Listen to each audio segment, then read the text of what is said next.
I never thought I'd be the kind of woman who told her story to strangers. But maybe that's what happens when the walls of your home, your family, and your heart are burned to ash, leaving nothing but the truth smoldering in the ruins. My name is Eleanor Hayes. I'm 68 years old, and I've lived long enough to know that the people you love the most are sometimes the very ones who hold the match. The fire was supposed to be an accident. At least, that's what I told myself in those first frantic days when I clutched my bathrobe tight around me and stared at the blackened skeleton of the only home I'd ever truly felt was mine. My son Daniel had been the one who carried me out his arms strong, despite the smoke and the chaos, his voice hoarse from shouting "Mom." Stay with me as if I were the one fading away instead of the house collapsing around us. To anyone else, it looked like an act of heroism, a son saving his aging mother from certain death. But the truth, the one I tried so hard to keep locked away, was far darker. I wasn't supposed to survive. That realization came later, like a second fire lit in my chest, only this one burned colder, sharper, and it would never be put out. The night of the fire is carved into me with cruel precision. I had been in bed, the kind of restless half-sleep that comes with age and memories you can't quite hush. The air smelled strange before I even heard the crackle, the faintest bitterness riding on the draft from the hallway. Then the smoke alarm wailed a shrill cry that ripped me out of my sheets and into confusion. I stumbled toward the door, coughing, and that's when Daniel burst in. "Mom, we have to go." His eyes were wide, face smeared with soot already. He grabbed my arm, steadied me when my knees buckled, and half dragged, half carried me down the stairs. Flames licked the edges of the living room, hungry and alive, and I thought we'd never make it. But then suddenly, we were outside in the freezing night air, neighbors' voices rising around us, sirens wailing in the distance. My chest burned, my head spun, but I was alive. Alive because of him, or so I believed. The first days blurred together in smoke and exhaustion. The Red Cross put us in a hotel. Friends stopped by with casseroles I couldn't bring myself to touch. My son never left my side, always with a reassuring hand on my shoulder, always saying, "We'll get through this, Mom." And I clung to that because after losing my husband 5 years earlier, Daniel was all I had left. My only child. My only family. But grief has a way of peeling back facades. And sometimes the mask doesn't just slip, it shatters. It started with the insurance adjuster, a polite man in a gray suit who asked too many questions. He sat across from me in that hotel room, papers neatly stacked, pen clicking softly as he went over every detail. "Mrs. Hayes," he said, "do you recall how the fire began?" I shook my head, guilt burning hotter than the flames ever did. I must have left a candle burning," I whispered. I wanted to believe that. I wanted to believe it was my fault, something simple and foolish, not a betrayal lurking in the walls. The man just nodded, scribbling notes, but his eyes, steady measuring, made me uneasy. Daniel had been quiet during the meeting, too quiet. After the adjuster left, he snapped at me for even mentioning a candle. "Mom, don't say things like that. You'll ruin everything." His voice was sharp, a stranger's voice, and I felt a chill run through me. Everything. What did that mean? I brushed it off. Stress, I told myself. Trauma. He saved me. He was just under pressure. But then the investigator came. Not the adjuster this time, but a man with eyes like glass and a folder thicker than a Bible. He didn't come with reassurances. He came with accusations.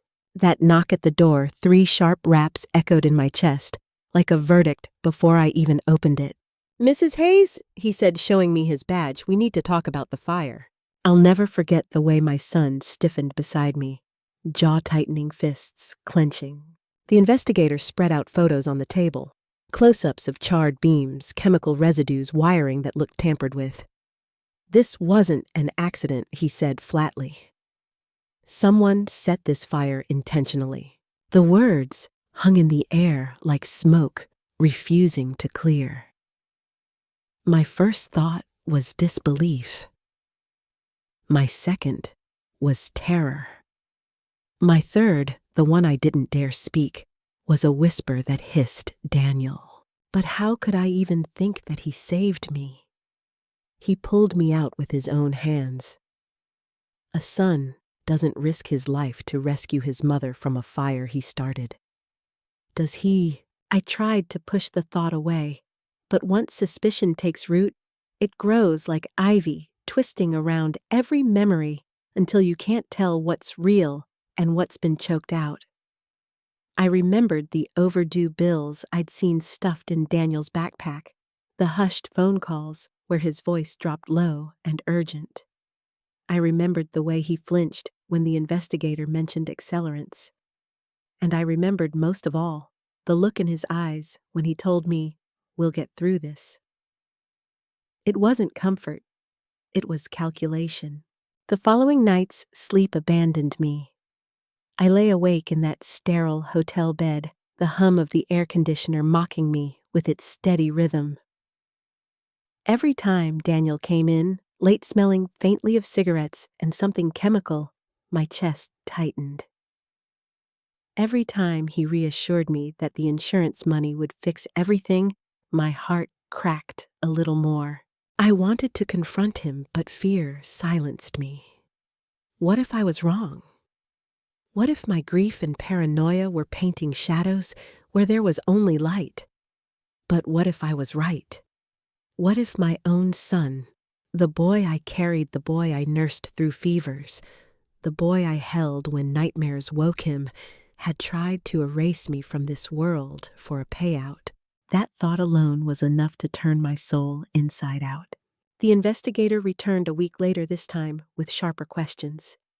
He asked about Daniel's debts, about who held the insurance policy, about recent changes made to the coverage. I could barely answer, my voice trembling, my eyes darting to Daniel. He sat there, arms crossed, lips pressed into a thin line.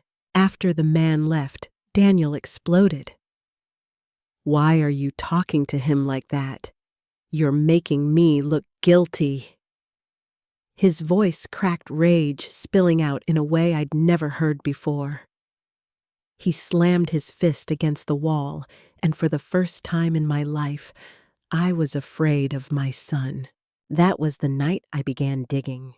Grief can paralyze you, but suspicion gives you claws. While Daniel slept, I searched his belongings. His backpack held more than bills. It held notices of default, threats of repossession, and a crumpled letter from a loan shark. My heart pounded as I unfolded each piece of paper, the truth unraveling before me. He was drowning in debt and the insurance money. It wasn't just a safety net. It was his salvation. But where did that leave me? His mother, his burden, his obstacle. I stared at him while he slept, his face softened by dreams, looking so much like the little boy who used to crawl into my bed after a thunderstorm. I wanted to reach out to brush his hair back, to forgive him before he'd even confessed. But forgiveness requires truth, and all I had were ashes and lies. The real confrontation came sooner than I expected. The investigator knocked again, this time not with photos, but with evidence, a receipt for accelerant purchased in Daniel's name, security footage of him near the hardware store hours before the fire. My knees nearly gave out. "Mrs. Hayes," he said gently, "I think you know what this means." I did. God help me, I did. That night, I sat across from Daniel in the dim glow of the hotel lamp. My voice trembled as I asked, Did you set that fire?" His silence was worse than any denial or confession could have been. He just stared at me, eyes hard, jaw clenched, and in that silence, my world collapsed. I thought my son had saved me from the fire. But the truth was, he'd lit it. When you raise a child, you tell yourself there is nothing in this world that could break the bond between you. You believe that love is enough, that every scraped knee you tended, every bedtime story you whispered, every sacrifice you made will one day bloom into loyalty.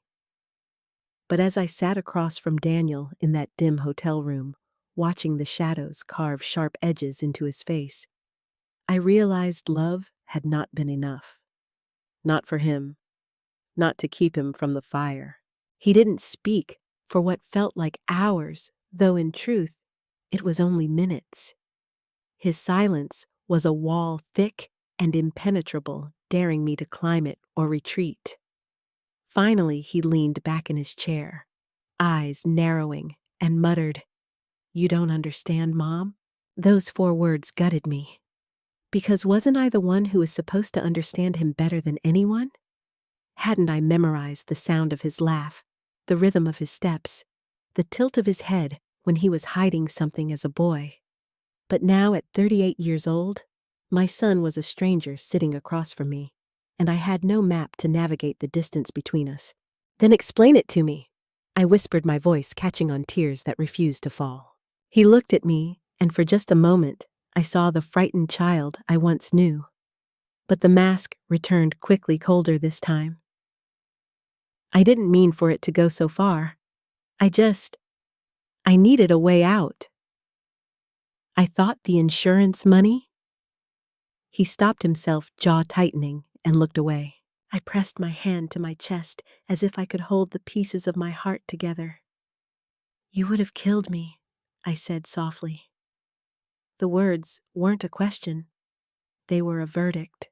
He slammed his fist on the table, making me jump. "No, I was going to get you out. I had it planned." "You don't get it, Mom. They were coming for me. The debt, it wasn't just numbers on paper. These people don't let you walk away. They wanted everything, and when I couldn't pay," his voice cracked, rage and fear colliding, "they wanted you too. They said they'd take you if I didn't settle." The words chilled me deeper than any fire could. My son, my only son, had gambled with my life, not only to escape his own ruin, but to shield me from the consequences of his mistakes. But what he failed to understand was that in trying to save me his way, he had destroyed me all the same.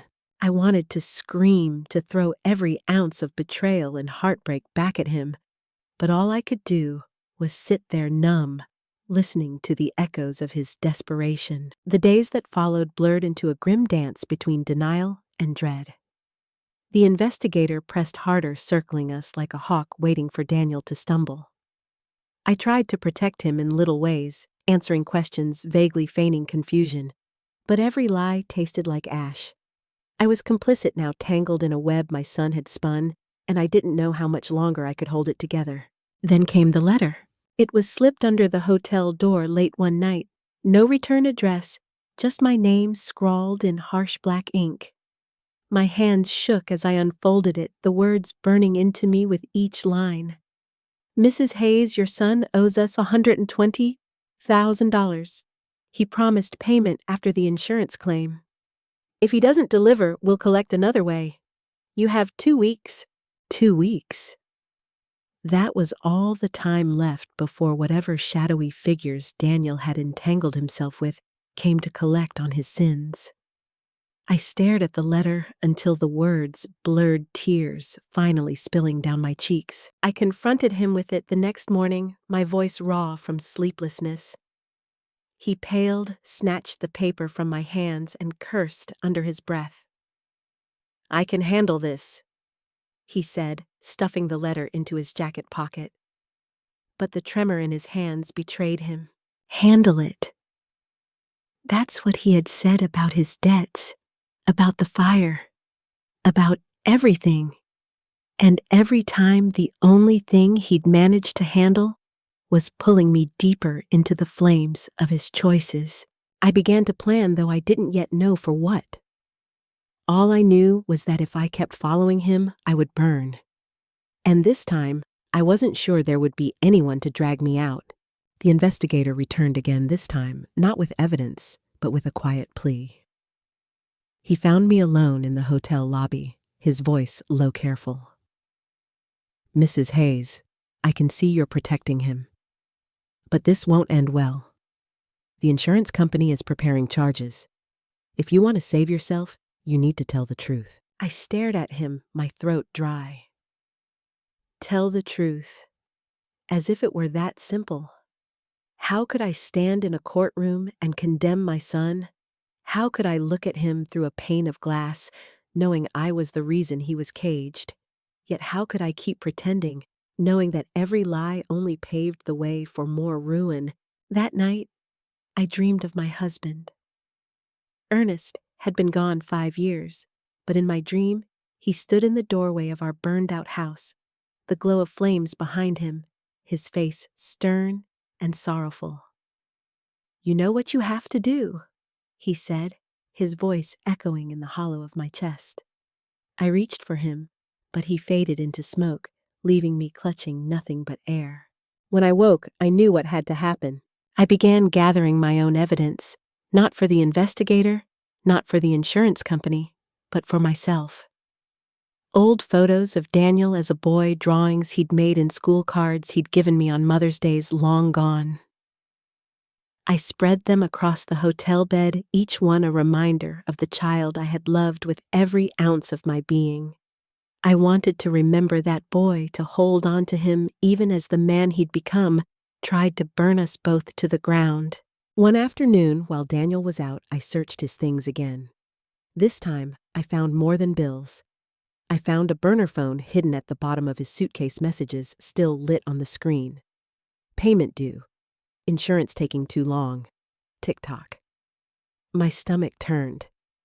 It wasn't just suspicion anymore, it was proof. Proof that my son had been orchestrating my brush with death, not out of madness, but out of obligation to monsters who wanted their money, no matter the cost. I don't know how long I sat there, the phone heavy in my trembling hands, before he came back. When he saw me with it, his face drained of color. "Mom," he whispered, his voice breaking. "Please, I didn't want you to find out this way." I wanted to scream at him, to strike him, to demand why. But the words that left my mouth were softer, more dangerous. "What are you planning next?" He sank onto the edge of the bed, his head in his hands. "I don't know. I thought I could fix it, but it's too late. They're not going to wait forever. If the claim doesn't come through, they'll take everything. Maybe even you." Something inside me hardened, then a steel I didn't know I still possessed. For 68 years, I had lived as someone's daughter, someone's wife, someone's mother, always defined by what I gave, what I sacrificed, what I endured. But in that moment, I realized I was more than the ashes left behind by men's mistakes. I was fire too, and I would burn before I let him drag me under again. So I made a choice. I contacted the investigator myself. I told him everything, the debts, the threats, the burner phone. My voice shook, but I didn't stop. For the first time, I was no longer protecting Daniel. I was protecting myself. When the police came for him 2 days later, he didn't fight. He just looked at me, betrayal etched deep in his eyes, as if I had wronged him by refusing to let him destroy me. "You're my mother," he said as they cuffed him. "You were supposed to stand by me." I wanted to scream back. "And you were supposed to love me enough not to kill me." But the words caught in my throat, swallowed by grief too heavy to spit out. The silence that followed his arrest was deafening. The hotel room felt like a tomb, the walls pressing in with every breath. I walked through the charred remains of my house weeks later, the smell of smoke still clinging to the air, and wondered if the ruins of our family would ever stop smoldering. But even in the ashes, there was clarity. I had survived not because of Daniel's arms pulling me out, but because of my own strength to finally let go. And yet, as much as I tried to close the door on him, I couldn't silence the echo of his voice, the haunted look in his eyes, the broken boy still buried inside the man who betrayed me. Because the cruelest part of all was not that my son had set the fire. It was that he had once been the very reason I wanted to keep living. The weeks after Daniel's arrest were a strange kind of purgatory. On the surface, life continued. Neighbors went about their routines. Church bells still rang on Sunday mornings. The grocery store still filled its aisles with chatter and the hum of fluorescent lights. But for me, every sound, every sight was muffled, as if I were living behind a pane of glass. I existed, but I wasn't alive. Everywhere I went, whispers followed me. "That's Eleanor Hayes, the woman whose son tried to burn her alive." Some voices were sympathetic, others dripping with judgment, but all of them cut me open in ways I hadn't anticipated. I wanted to scream at them that they didn't know the whole story, that he wasn't just a monster, but also my boy, the child, who once ran through these very streets with scraped knees and a crooked smile. But I kept my head down. Silence was easier than explaining wounds no one could see. The insurance company froze everything: payments, claims, even my modest savings tied up with the house. I had nothing but a government stipend and the clothes friends donated out of pity. At 68, I felt like I had been reset to zero, stripped of not just possessions, but dignity. Yet there was one thing: no one could take my truth. And truth, as I was learning, was both a weapon and a wound. The investigator, his name was Mr. Kincaid, became a regular presence in my life. At first, he was all business, his questions clipped and precise. But after Daniel's arraignment, when the trial loomed like a storm on the horizon, his tone softened. "Mrs. Hayes," he said one afternoon as we sat in a sterile courthouse waiting room, "you need to prepare yourself. They'll want you to testify. They'll want you to say under oath what he did." The words made me tremble. Testify against my son. To stand in front of strangers and paint him not as my child, but as an arsonist, a criminal. I pressed my palms together, whispering, "How does a mother condemn her own flesh and blood?" Kincaid looked at me with something close to pity. "Sometimes the hardest truth is the one that saves you. And maybe in the end, saves him too." I didn't understand then what he meant, but those words would haunt me all the way to the witness stand. The trial began on a bitterly cold morning in February. The courthouse steps were slick with ice cameras flashing as reporters shouted questions I couldn't bear to answer. I kept my eyes down, clutching the rosary that had belonged to my mother, whispering silent prayers not for justice, but for courage. Inside the courtroom buzzed with anticipation, the air thick with judgment before a single word was spoken. Daniel sat at the defense table, dressed in a wrinkled suit, his hair combed neatly, but his eyes hollow. When he looked at me, it wasn't with hatred. It was worse, it was with emptiness, as if I were already dead to him. The prosecution painted a damning picture. The debts, the accelerant, the burner phone, the insurance policy with my name as the primary beneficiary. Piece by piece, they built a story of a man so desperate he set his own home ablaze, willing to risk his mother's life for money. Every word was a blade slicing deeper into the image of the boy I had once believed could do no wrong. Then it was my turn. As I took the stand, my knees shook so badly I thought I might collapse. The oath felt heavy on my tongue, binding me not just to the court, but to my own conscience. When the prosecutor asked me to recount the night of the fire, my throat closed. For a moment, all I could see was Daniel as a child, holding up a crayon drawing of us under a crooked sun, saying, "It's you and me forever, Mom."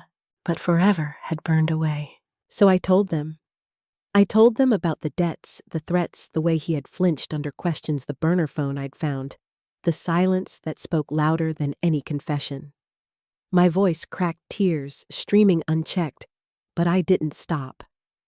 Each word was a betrayal, yes, but also a release, peeling away the layers of lies until only the raw, scorched truth remained. When I finally looked at Daniel, he wasn't glaring. He wasn't begging. He was just staring, eyes glassy, as if he had expected this all along. The defense tried to spin it, stress, misunderstanding, circumstantial evidence. They painted him as a victim of ruthless creditors, a desperate man cornered by forces bigger than himself. And in a way, they weren't wrong. But desperation doesn't excuse betrayal, and debts don't justify murder. The verdict came swiftly. Guilty on multiple counts: arson, attempted insurance fraud, reckless endangerment. The sentence was years, decades perhaps, behind bars. As the gavel struck, the sound reverberated through me like the final collapse of our burning home. Afterward, people asked me if I felt relief, if justice soothed the wound. But there is no relief in watching your son led away in chains. There is no justice in realizing the child you raised became the architect of your nightmares. Nights were the worst. Alone in that barren hotel room, I replayed every moment of his life, searching for the crack where everything began to fall apart. Was it after Ernest died, when grief hollowed us both? Was it when I worked double shifts to keep the lights on, leaving Daniel too long with his loneliness?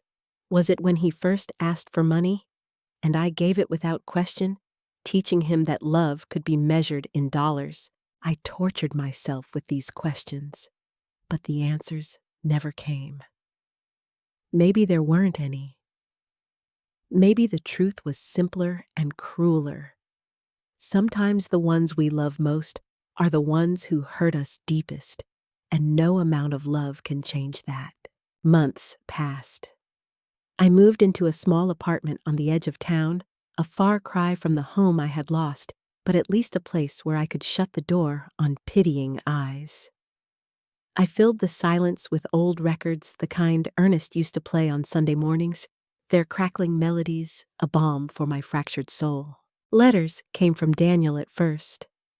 Long, rambling letters filled with half apologies and half accusations. He wrote about the prison food, about the men who threatened him, about how I had betrayed him worse than he ever betrayed me. I read every word, my hands trembling, tears staining the pages, but I never wrote back. Because what could I say? That I forgave him, that I understood, that I wished things had been different. None of those words would change the truth, and I was done living in lies. Still, every envelope left me torn. He was my son, my only son, and no matter how much I wanted to sever the bond, the umbilical cord of the soul is never truly cut. It stretches, it frays, but it never disappears. One evening, I stood by the window watching snow fall in slow, deliberate spirals, and I thought of him, of us, of the fire. I realized then that forgiveness wasn't for him, it was for me. Holding on to rage was like inhaling smoke long after the fire was gone. It poisoned me, suffocated me. So I whispered into the empty room, "I forgive you, Daniel." Not because he deserved it, but because I needed to breathe again. That whisper didn't erase the past. It didn't rebuild the house or erase the scars. But it was a beginning, a fragile seed of healing planted in scorched earth. And yet, even in that fragile piece, I knew the story wasn't over. Because forgiveness doesn't erase consequences, and love doesn't erase betrayal. What remained was something far more complicated, far more enduring: the knowledge that sometimes survival means choosing yourself, even when it means losing the one you love most. It's strange the way time reshapes pain. In the beginning, the fire was everything, the smell of smoke clinging to my skin, the roar of flames in my ears, the crushing betrayal that kept me awake at night. But as the months slipped into years, the fire became something else, a marker, a before and after. Before, I was a mother who believed her son could do no wrong. After, I was a woman who had learned that survival sometimes requires breaking your own heart. Daniel has now been in prison for nearly 5 years. I visit him once a year on his birthday. It's not out of obligation, it's something deeper in ache I can't ignore. The first visit nearly destroyed me. The metal detectors, the echo of slamming gates, the sight of him behind a glass window with eyes that looked older than his years. He smiled when he saw me that first time, but it was a hollow smile, the kind you wear when you know your life is no longer yours. He said, "Thanks for coming, Mom," as if we were strangers, catching up after a long absence, not a mother and son stitched together by blood and tragedy.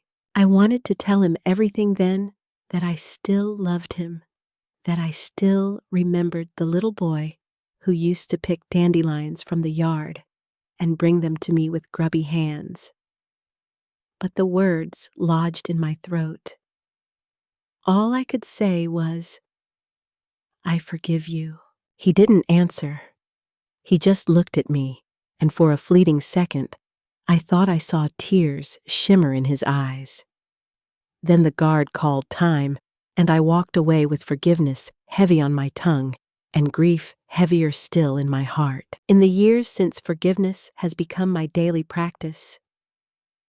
Not a grand gesture, but a choice I make each morning when I rise from bed. Some days it feels impossible, like breathing water, like pushing through smoke. Other days, it feels lighter, like setting down a burden I've carried too long. And yet, no matter how many times I whisper, "I forgive you," there's another voice inside me that whispers back, "But you will never forget." That's the truth no one tells you about betrayal. You can forgive, you can even find peace, but you will never forget. Scars do not vanish just because you've stopped tracing them. They live on your skin, reminders of what burned you and what you survived. I rebuilt my life in small ways. A garden on my balcony where tomatoes stretch toward the sun as if they've never known darkness. A book club with a handful of women who know nothing of my past, who only know me as Eleanor, the woman who brings banana bread and laughs too loudly at old romance novels. A part-time job at the library where the hush of pages turning soothes me more than any therapist ever could. But even as I stitched these small joys together, there were moments when the weight of memory threatened to pull me under. Nights when I dreamed of fire licking at the edges of my bed. Mornings when I'd wake convinced the walls of my new apartment were already smoke-stained. Days when I'd pass a young man on the street with Daniel's eyes, and my heart would lurch painfully in my chest. Healing, I've learned, isn't a straight line. It's a spiral. You circle back to the pain again and again, but each time a little farther from the center, a little stronger, a little more able to bear the weight. The last time I visited Daniel, something shifted. He looked thinner, older, but there was a softness in him I hadn't seen before. He asked me about my garden, about the books I was reading about, whether I'd ever think of moving back into a house again. His voice was quieter, less sharp, as if prison had burned away some of the rage that once consumed him. And for the first time, I didn't see just the man who betrayed me. I saw my son again, the boy who once carried me out of the fire, even if that fire had been his doing. As I left that day, I realized something important. Maybe love isn't about blind devotion. Maybe love at its truest is about seeing someone in their entirety, the light and the shadows, the good and the monstrous, and still choosing somehow to hold space for them in your heart. That doesn't mean excusing them. It doesn't mean erasing the past. It means acknowledging that even in betrayal, even in ruined love can survive in some fragile, altered form. And so here I am, nearly 73 now, telling my story to you. Not because I want pity and not because I want to paint myself as a victim. I tell it because I've learned something I wish someone had told me long ago. Sometimes the people we love will hurt us in ways we never imagined. Sometimes survival means standing up, even if it means standing against your own blood. And sometimes forgiveness is not about them at all. It's about freeing yourself from the prison of rage. The fire took my home, but it did not take me. My son's choices broke my heart, but they did not destroy it. And though the scars will always remain, they remind me of something I never want to forget. I survived. I chose myself. And that choice is the reason I'm still here. So if you're listening, if you're watching, and you've felt the sting of betrayal in your own life, whether from family, a friend, or a lover, let my story be the reminder you need. You can survive it. You can choose yourself. And though the flames may scorch you, you can rise from the ashes stronger than before. Thank you for staying with me through this. If my story moved you, please take a moment to like this video, share it with someone who might need to hear it, and subscribe for more stories like mine. And if you've ever survived your own fire, literal or not, leave a comment below. I would love to hear your story too.